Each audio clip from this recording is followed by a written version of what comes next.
पूर्व प्रधानमन्त्री केपी ओली र पूर्व गृहमन्त्री रमेश लेखक पक्राउ परेको खबर शनिबार बिहानै उठ्दा लगभग सबैले हेरिसक्नु भएको थियो। अनि 5:45 तिर सबभन्दा अगाडि नेपालको पूर्व गृहमन्त्री रमेश लेखकको घर पुग्छ।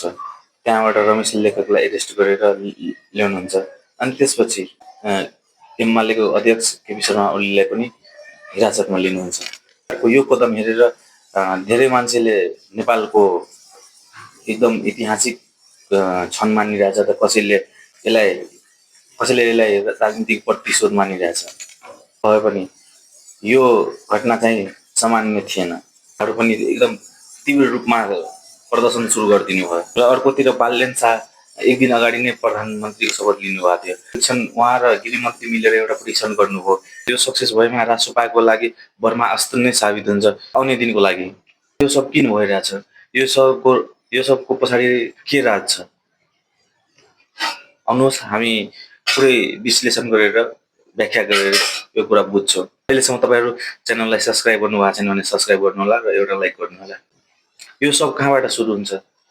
जेनजी आन्दोलनको पहिलो दिन भाद्र 23 गते एकदम धेरै नै बल प्रयोग हुन्छ। त्यो दिन जेनजीहरूमाथि त्यो दिन फर्स्ट दिन नै 19 जना युवाहरूको ज्यान जान्छ त्यहाँ। पछि भाद्र 24 गते देशभरि नै हिंसात्मक गतिविधि सुरु हुन्छ र 57 जना शहीद हुन्छ र धेरै ठाउँमा आगलागी हुन्छ र र सरकारी ठाउँहरूमा क्षति हुन्छ। लगभग 76 जनाको मृत्यु हुन्छ र एमाले काङ्ग्रेसको सरकार ढल्छ। अनि त्यसपछि सुशीला कार्कीको नेतृत्वमा सरकार बन्छ।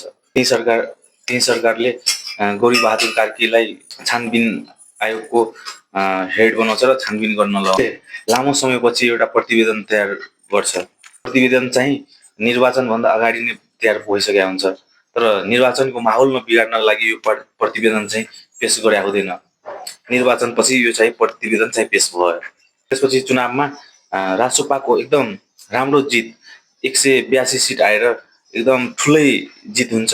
अनि राष्ट्रपाको सरकार बन्छ। अनि प्रधानमन्त्रीको पदमा बालेन शाह नियुक्त हुनुहुन्छ अनि गृहमन्त्रीको पदमा सुदन गुरुङ चाहिँ नियुक्त हुनुहुन्छ।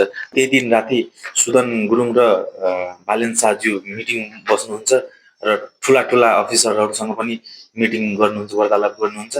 अनि भोलि चाहिँ कसरी र के गरेर गर्नुपर्छ त्यो चाहिँ राति नै फिक्स हुन्छ। अनि त्यसपछि एका बिहानै 5:45 तिर रमेश लेखकज्यू र 6 बजेतिर केपी शर्मा ओलीलाई नेपाल प्रहरीले पक्राउ गर्नुहुन्छ। र त्यसपछि एमालेका वरिष्ठ नेताहरू जस्तै महेश बस्नेतहरू एकदम आन्दोलनको तर्फ जानुहुन्छ। अनि त्यसपछि त्यो दिनभरि नै आन्दोलन हुन्छ, तर आन्दोलन चाहिँ हिंसात्मक हुँदैन, शान्ति तरिकाले नै हुन्छ।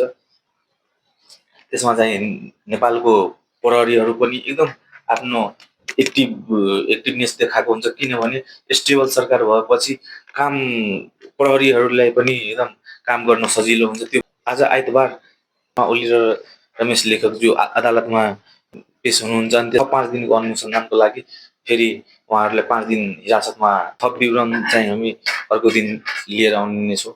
सब्सक्राइब गर्नुहोला। धन्यवाद।